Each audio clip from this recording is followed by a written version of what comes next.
All right, when we left off, we had successfully passed the Voting Rights Act of 1965, just a year after the epic Civil Rights Act of 1964. And we said that 1965 marked a sort of break point in the civil rights movement, or maybe a better term is a transition point, because the first 10 years of an organized civil rights movement had been focused on desegregation and the securing of voting rights. And basically, those two objectives had been accomplished with the passage of the Voting Rights Act of 1965. And so, what is going to happen following that is the next few years of the civil rights movement is going to have a different emphasis or focus. Rather than focusing on strictly legal issues, um, or rights issues, it's going to focus more on social issues and just a more general economic and social discrimination in American culture. Not so much in America's legal system or political system. But civil rights leaders are going to address issues like unemployment, housing discrimination, lack of quality educational opportunities, lack of decent jobs. You know, even though the right to vote might have been secured, even though desegregation might have been secured, racism was still a prevalent problem in American society in the late 60s. And here you go. For example, and these are some of the stats that your book had. In 1965, close to 70% of African Americans lived in urban environments. Now, that's not necessarily a problem in and of itself. Urbanization does not necessarily equate poverty or poor living conditions. But you're going to find that of those African Americans who'd moved to northern urban centers during maybe the Great Migration, immediately post World War One, they did find themselves generally in poor situations. Basically, this was a time period before the laws that exist now that force you to not discriminate in housing, in renting, in selling. Um, and so, for example, we've talked about it a little bit, but when I talked about the Chicago race riot of 1919 and I mentioned the black belt, that was not entirely an incorrect way to state the situation. The African American neighborhood of Chicago was a thin belt, a couple blocks deep, several blocks wide, on the south side of Chicago. Um, there was no law in Chicago that said if you're African American, you got to live here. But the fact of the matter was, realtors would not sell homes to black customers outside of that stretch. People would not rent apartments, that sort of thing. In Detroit, there were three major African American neighborhoods, and that's it. Three. There were a lot of African Americans in Detroit, but you would find them in three neighborhoods because of the practices that were being done by renters and by sellers in Detroit. And this was in a lot of cities. So living in cities generally did mean that they were going to be crowded into these very poor, dilapidated neighborhoods. Um, and even if they earned the money, they couldn't get out, right? Even if they had the money, they couldn't get out because renters wouldn't rent to them. Realtors would not sell to them. Banks would not give them mortgages or loans like they would maybe a white customer. Um, Now, even if they had been somehow able to get out of their urban situations, you're going to find they still have the issue of a higher unemployment rate. Um, let's see, it was, I believe, twice the white unemployment rate, generally speaking. Let's see, half of all African American families lived in poverty. The median income of an African American family was 55% of that of the average white family income in 1965.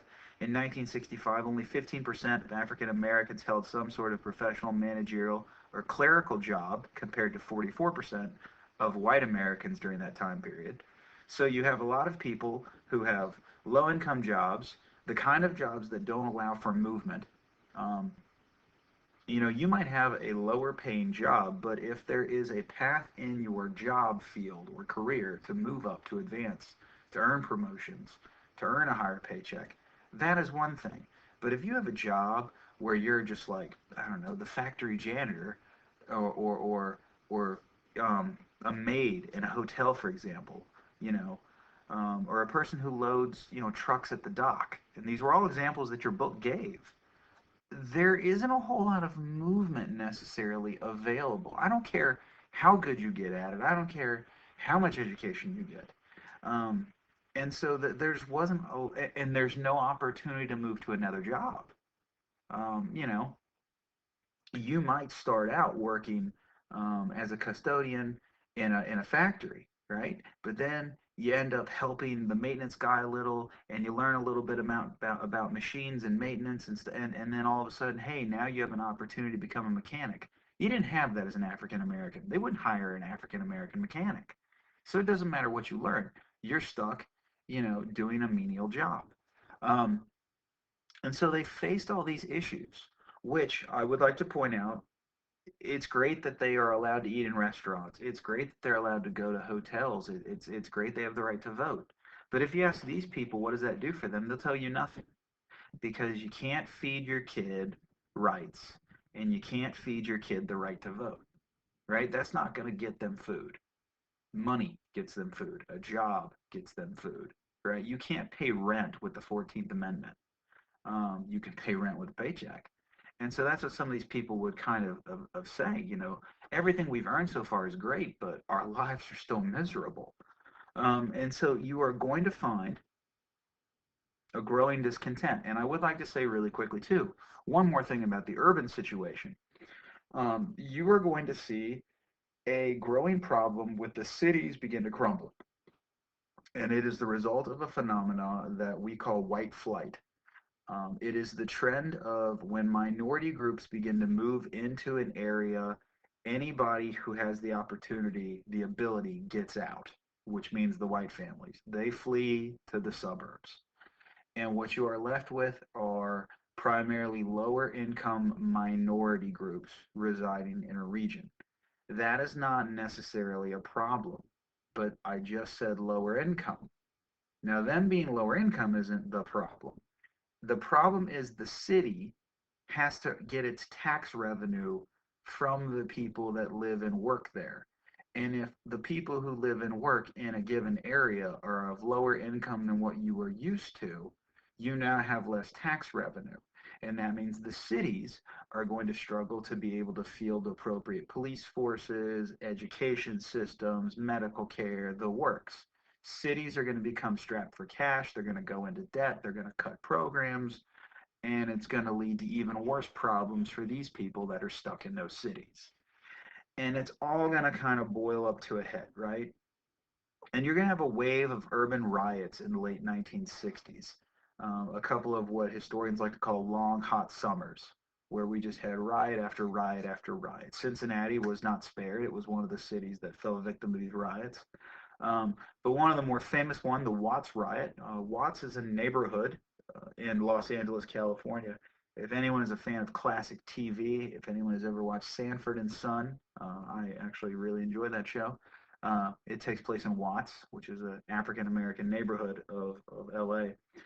African Americans basically rose up in protest against allegations of police brutality from the LAPD. It lasted about 6 days. It required 14,000 National Guardsmen to finally bring back law and order, alongside over 1,500 law officers. There was looting, there was arson, entire streets were destroyed, $45 million in property was destroyed, 34 people killed, 900 severely injured.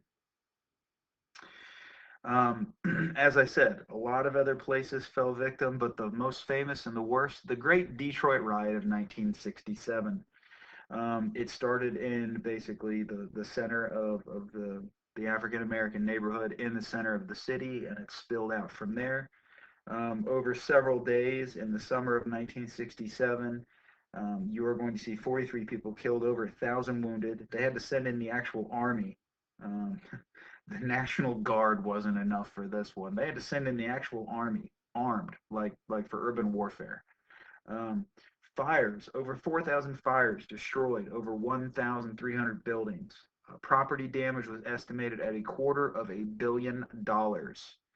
When the governor of Michigan flew over the city in a helicopter, he said it looked like it had been bombed.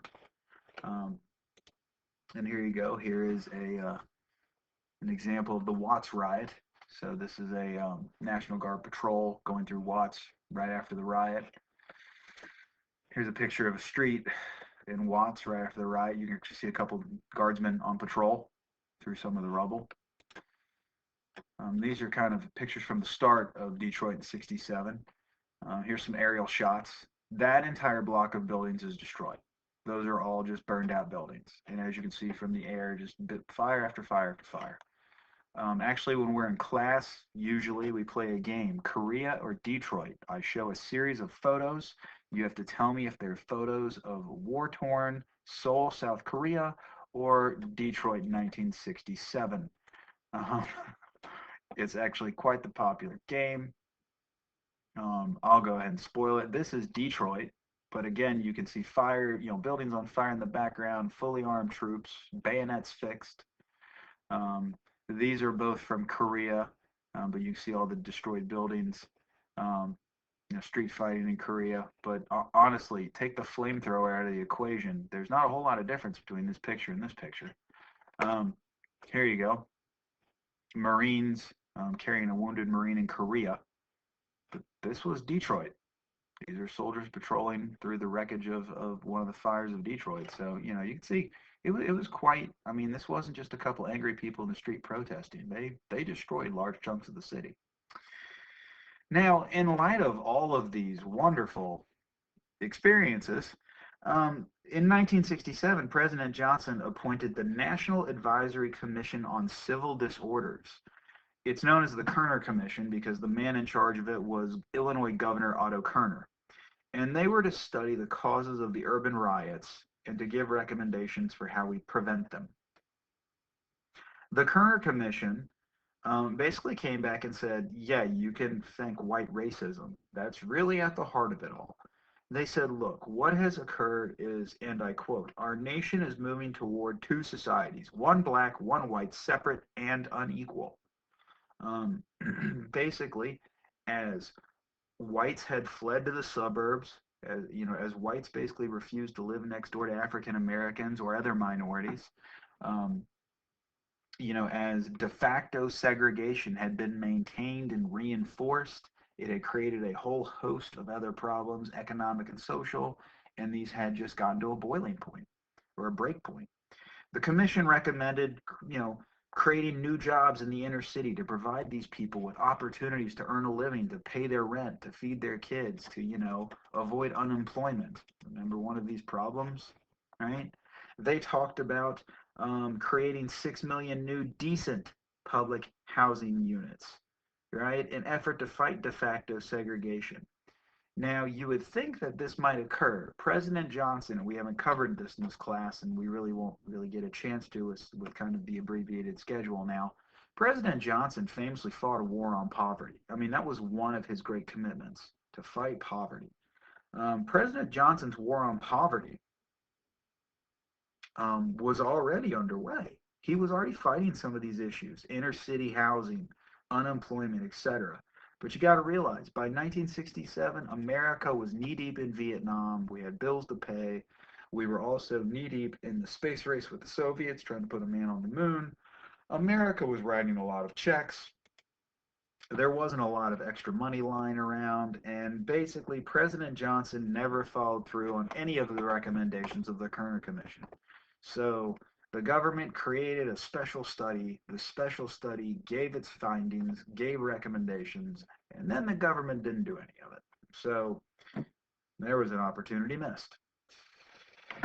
Gentlemen, I would like to also point out, in the mid-1960s, Martin Luther King Jr. found himself getting criticized very heavily from the African American community. The criticism was twofold. For one, the nonviolent approach. Obviously, it had produced results, but many African Americans were not exactly eager to partake in this. There was a large number of African Americans who kind of sat there and said to themselves, so let me get this straight. I have to be a punching bag for a racist in order to be treated fairly. And as I said a moment ago, a number of African Americans were frustrated because they felt like Dr. King did not understand what was going on.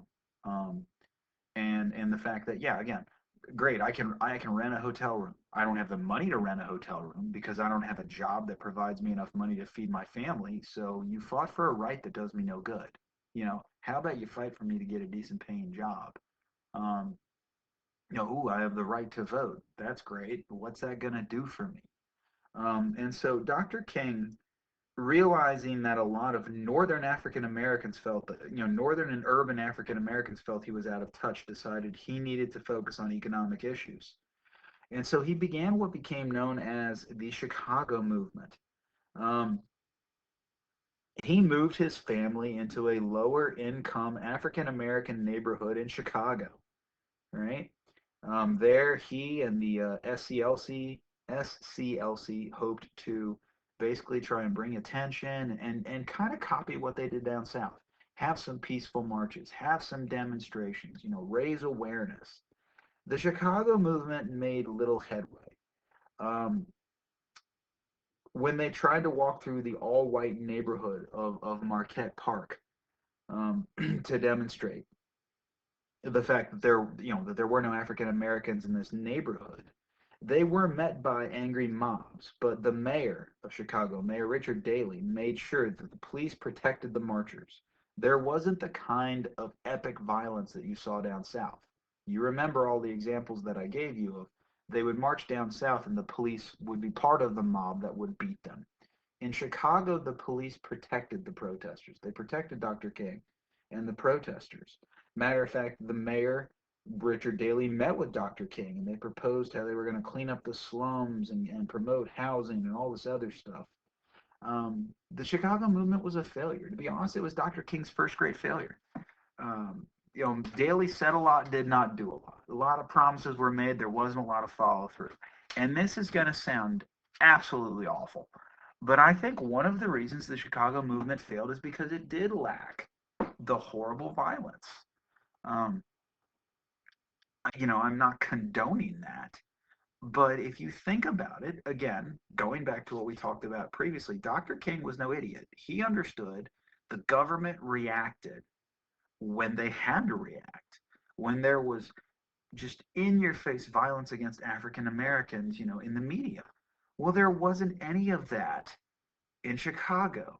And so it's almost like the Chicago, government was, or, the Illinois government, however you want to term it, they were able to kind of keep it calm, keep it peaceful. And so there wasn't the media coverage because let's face it, what's the media going to do? Is the media going to go and print a whole bunch of front page news? Dr. King has peaceful march. That's not news. That's not going to sell newspapers. Let's put it that way. Now Dr. King and a bunch of innocent people get brutally beaten crossing a bridge. Yeah, that's going to get, coverage. Dr. King walks through white neighborhood in Illinois and nothing happens. That's not news. And I think that might actually be one of the reasons the Chicago movement failed. It did not have the violent reaction that usually brought results. Um, but Dr. King's failure in Chicago showed that nonviolent protest isn't going to change some of the de facto and economic problems that you would face, especially up north. And a lot of young African Americans began to turn away from Dr. King. And they began to gravitate to a new group of leaders with a more aggressive approach. And I like to take a moment to point out, some of the things African Americans are talking about. This no longer exists, but this is an aerial shot of a housing project called Cabrini Green. Cabrini Green was originally built 3,600 apartments. Um, it eventually became home to over 15,000 people, which doesn't seem like a lot of density. But then you look at the size of the apartments, and you're like, that's packed. This became a haven for crime, for drug trafficking, for gangs, for prostitution. It's a spot that cops would not go to. This is well documented that the police and EMS would not respond to calls at Cabrini Green if they could avoid it. Matter of fact, the police reported times that people would fire handguns from the upper floors at passing cop cars. Um, And these were the kind of conditions that African Americans were finding in the cities. Here's another one. The Taylor apartment complex in Chicago. You see Chicago skyline in the background. 4,400 apartments. Originally planned to house about 11,000 people. They eventually crammed 27,000 people here. 27,000 people living in a place designed to house 11,000. Yeah, and as you can guess, it became run down, dilapidated. It was an awful place to live. Crime, gangs, all the good stuff. Fortunately, all of these have also been destroyed. People are no longer living in them. But again, these are the kind of things that people were, and the things that, Dr. King was trying to talk about. But as I was saying, you get a new generation of leaders and a new thing that is called the Black Power movement. Now, what is Black Power? Black Power, your book even said, is a term that has many different meanings. Right? What does it mean? Here's an example. Interestingly enough, some organizations got rid of all the whites that were in them, believing that only African Americans could determine how the civil rights movement should move. CORE and SNCC used to have whites in them in the early days. Matter of fact, if you remember when I talked about how dangerous it was to go try and get people registered to vote, right? The Student Nonviolent Coordinating Committee, SNCC, it had white members who also risked their lives. But by the late 60s, this Black Power thing comes along, and one of the aspects of it is this is an African American thing. It's not a white thing. What are whites doing involved in here? How do whites have any say? And so you're going to see CORE and SNCC get rid of all their whites from leadership positions, at least. So making it an African American only kind of movement. There's a whole lot of ways to interpret it. It's in the eye of the beholder. It could be changing your name to sounding more African. It could be dressing more African. It could be demanding there be more African study courses or more about Africa in the curriculum, acknowledging that identity or aspect. I will say that one thing about the Black Power movement is the rejection of cultural assimilation. The emphasis of a unique African identity and no longer a quiet acceptance of this cultural assimilation of African Americans trying to blend in with the white majority, right? Matter of fact, the afro, the hairstyle of the afro was born during the Black Power movement or the rise of Black Power. The idea of, no, we're going to wear a hairstyle that they would wear in Africa. We're not going to cut our hair the way that whites might want. And as I said, it took a lot of different models. This is one of the most famous. 1968, Mexico City, the Olympics. The 200-meter dash was won by the American Tommy Smith. A fellow American, John Carlos, came in third. Australian Peter Norman got runner-up.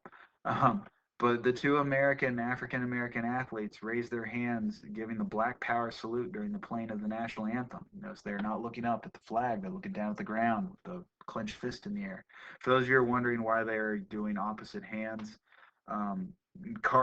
Smith had a pair of gloves, and part of it was you have a glove on your hand.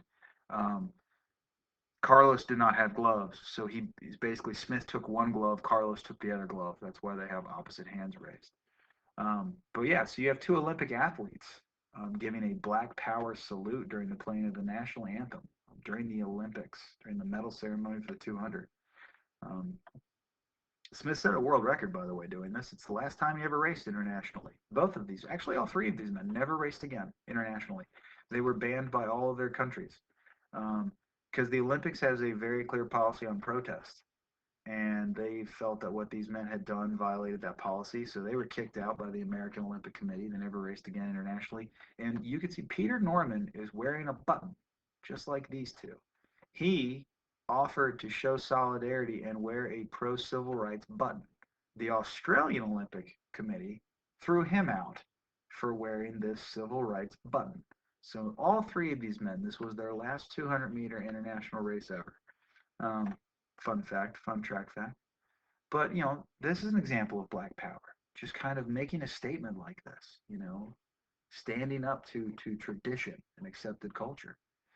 One of the more famous names to come out of this, Malcolm X and the Nation of Islam, or the Black Muslims, as they are sometimes called. Malcolm X was actually born Mr. Malcolm Little. I know actually a little bit more than your book would say. A Mr. Balskis made a younger Mr. McCoy read the autobiography of Malcolm X as part of the AP American History curriculum back in 1997. So, so I had to read the man's entire autobiography. He was born Malcolm Little. He grew up in Omaha, Nebraska. His father worked for Elijah Muhammad, excuse me, not Elijah Muhammad. His father, when he was younger, worked for Marcus Garvey. Now, you might remember Marcus Garvey. Marcus Garvey was the man who started the Universal Negro Improvement Association, the UNIA. He's the man who started what is known as Negro nationalism, or what was known as Negro nationalism. We talked about him way back a number of chapters ago. But so he was one of the first voices pushing what I guess you could call, a predecessor of Black Power. The reason I bring this up is Malcolm X's father worked for Mr. Garvey. So as a young kid in Omaha, Nebraska, Malcolm grew up with kind of a message of, be proud to be African, be proud of your heritage, don't assimilate, etc. His father was actually murdered by whites in Omaha, Nebraska for his activities with the UNIA. He did end up growing up a difficult life, single mother, etc. He ended up in a life of crime. He got arrested in 1946 for burglary, was sent to prison. While in prison, he got exposed to the Nation of Islam, or the Black Muslims, a group led by Elijah Muhammad. Now, they are called the Black Muslims in the Nation of Islam. They are not mainstream Islam. They practice or believe a lot of things that are not necessarily straight out of the actual Quran. For one thing, the Nation of Islam, they actually preach not just black nationalism. They preach self-segregation. They actually preach isolation. They emphasize the concept that African Americans should live separately from whites in their own communities. They should have their own schools, their own businesses. They should become self-sufficient and should not mix with white American society. And so Malcolm Little, ended up joining this organization. Not long after he joined, he changed his name to Malcolm X, replacing his name Little with X, as he would claim, he doesn't know what his real last name is. He's like, Little is the name that was given to one of my ancestors after he was freed from slavery. I will never know my real last name because it was stolen from me by slavery. And as I said, he preached the message of this organization, emphasizing separation between white and black America. The Black Muslims did not advocate violence, but they did advocate self-defense. Malcolm X was a fiery, passionate speaker who did advocate self-defense. One, I guess, work that he published, The Ballot or the Bullet, basically calls for African Americans to, either get the right to vote or get ready to defend yourselves. Now, in 1964, he had a falling out with the Nation of Islam. He found out that Elijah Muhammad, the leader of the Nation of Islam, was involved in a number of scandals, was accused of having fathered children illegitimately, etc. Distraught, Malcolm went on his Hajj, which is the term for when a Muslim goes on his pilgrimage to Mecca, the holy city of Mecca. So he traveled to Saudi Arabia, spent some time there in Mecca, and he had a life-changing experience. He saw Muslims from all around the world, Muslims from of all walks, races. A lot of people don't realize it. A lot of people assume, Muslims are either African or Arab. There's a large Muslim population in Eastern Europe. There's a large Muslim population in Indonesia. And so he met Muslims from all over the world, not just black Muslims. And he came to realize that Islam, and the message of Islam embraced all races. And he came home with a very different view. He officially broke with the Nation of Islam, and he began to openly speak out against the Nation of Islam and its leadership. And unfortunately, he was murdered by members of the Nation of Islam in February 1965, shortly after he returned, which is a little unfortunate, I would say, because he hadn't had a chance to preach his new message. He had a new view. He was a new Malcolm with a new message, a new understanding, and the world will never hear that.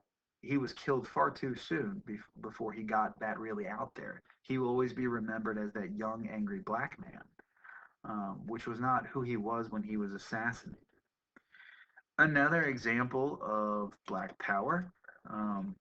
I have the famed quote from Forrest Gump. For anyone who's, I know I'm bringing up a lot of Forrest Gump in this chapter. The Black Panther Party, right? Malcolm X's ideas influenced a whole generation of young African Americans. In 1966, three of them, Mr. Huey Newton, Bobby Seale, and Eldridge Cleaver, organized the Black Panther Party for Self-Defense, also known as just simply the Black Panthers. Um, they basically recruited young African Americans from poor urban communities, and they believed that no, violence and revolution was necessary. They believed that there was no way that white society was going to give them equality, so they would have to fight for it. Um, they basically called for eventually a race war. I mean, they did call for black empowerment and oppression and white control of certain things. Um, they were militant. I don't know how much violence they actually committed per se, but their message was very hostile and militant. And um, Eldridge Cleaver, who, as I said, was one of the founders, he famously in 1967 had the best-selling book "Soul on Ice," where he kind of justified the fact that they've waited so long. It's time to break free. Now, by the late 1960s, the civil rights movement had entered a bit of a crisis, so to speak. And I say a bit of a crisis because the identity has fallen away. And when I say that, what I mean is, okay, what you used to have was, um, so you had Martin Luther King, right? And he was in charge of the SCLC, right? And that was kind of like really the only game in town early on. I mean, well, the NAACP was there, but the NAACP and the SCLC kind of sort of were getting along and working together, right? Right? So they were sort of working together. They weren't together, but they were working together. Um, they at least agreed on methodology. I mean, when this guy's like, we're going to be nonviolent, and these guys are like, yeah, that sounds great. Oh, and you had CORE, right? You had CORE. And what they were doing, with the freedom rides, that was all going good, right? But by the late 1960s, okay, now what do I got? I got the Nation of Islam. I got over here, I got Malcolm X. But I told you just a second ago, Malcolm X broke away from the Nation of Islam and he had a different message. Now, granted, he got assassinated, but still. And now I got the Black Panther Party over here, and I got that, and hey, let's think about it. Not everybody's on the same page, right? Some of these people are like, yo, let's be nonviolent. Oh, I forgot SNCC, right? SNCC, you know. And so you see the screen's getting a little cluttered. And it wouldn't be a problem if everybody was on relatively the same page, but they're not. These guys are nonviolent, right? These guys are nonviolent. Let's be peaceful. Everybody play nice. Generally speaking, these guys were there, but I just got done telling you, as Black Power began to grow, as groups like the Black Panthers and Malcolm X grow, you see membership in SNCC start to drift this way because they're like, why should I be a punching bag with Malcolm when I can stand up and fight for my rights? you know, and these guys were right there with them. But then I told you this guy broke away, and so what you have, picture your pro civil rights. Let's just for fun. Let's say it's 1968. You're a 21-year-old college student. You believe in civil rights. Where do you go? Who do you follow? Whose message do you adopt? Because they are honestly exclusive, mutually exclusive. You cannot be pro Malcolm X and be pro Nation of Islam. They split. They broke. They killed him. Okay? You can't go with both. And they preach violence and aggression. You can't be a Martin Luther King guy and be a Black Panther. It doesn't work. You know, you're a college kid. You got to pick. Are you going the road of nonviolent protest? Are you going the road of violence? If you go the road of nonviolent protest, these guys are going to call you an Uncle Tom and make fun of you and claim that you're, the white man's dog. If you go this route, well, obviously these people aren't going to like you. And then you got to think too, there was another problem. Back in the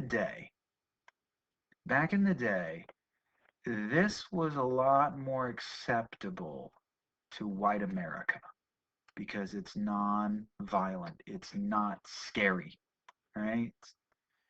These guys were kind of pushing buttons, but still, it's all they rode buses and they got beat up. Okay, they weren't calling for armed rebellion. They weren't saying things like it's the ballot or the bullet, right? If you were white America, you could live with this.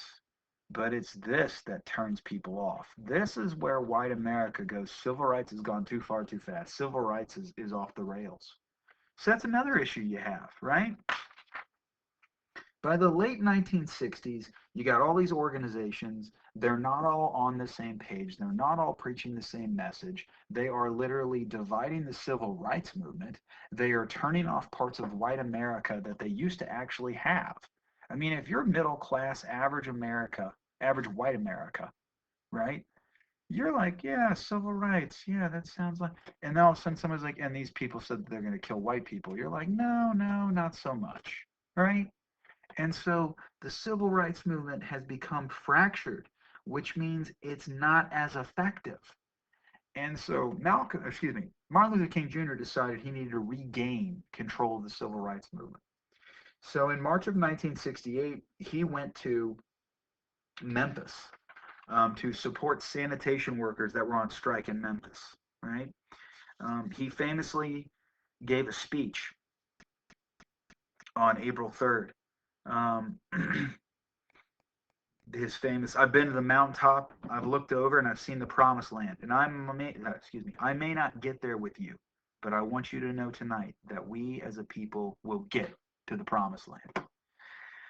The very next evening, on April 4th, 1968, as he stood on the balcony of his hotel, he was shot by a sniper and assassinated. This led to nationwide rioting. Over 100 cities witnessed riots. Um,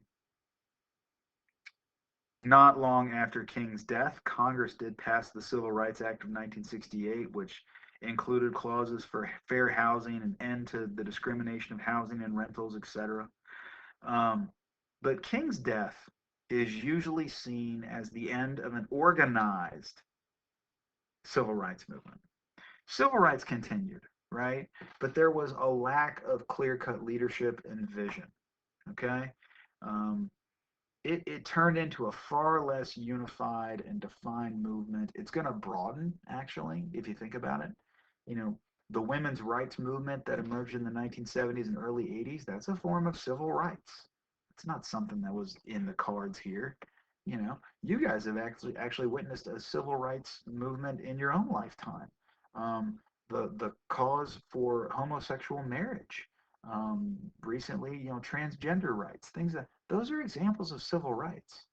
And so what has happened since the death of King is civil rights has never been as unified or as committed, or there's not been a single leader.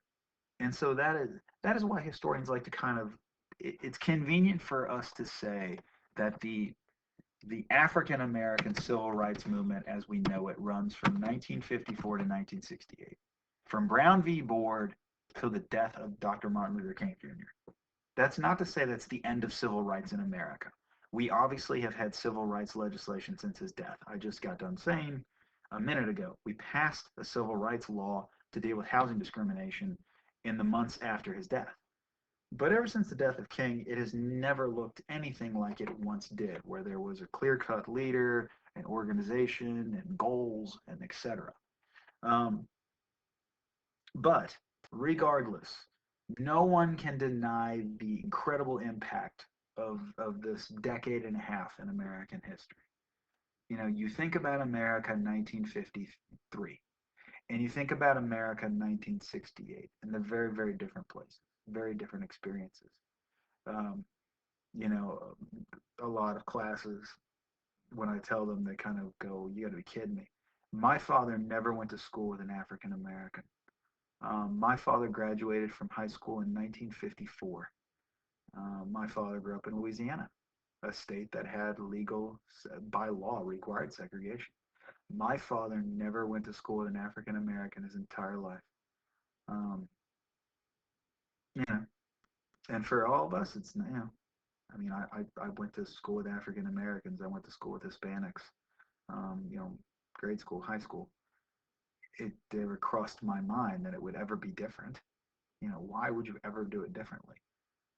And so, you know, in just a short span of 15 years, I mean, we went from a country where 17 states required separating African American and white children to where it was now illegal to do that. We had a number of laws to protect the right to vote, you know, to end discrimination in job hiring and housing, all sorts of stuff. And as I just got done saying a moment, it has continued. You know, other groups have kind of, I'll say, piggybacked onto that movement to say, look, you know, you can't treat people differently just because they might look different or believe different or whatever. So this was a pivotal moment in American history, and has created the world in which you now live.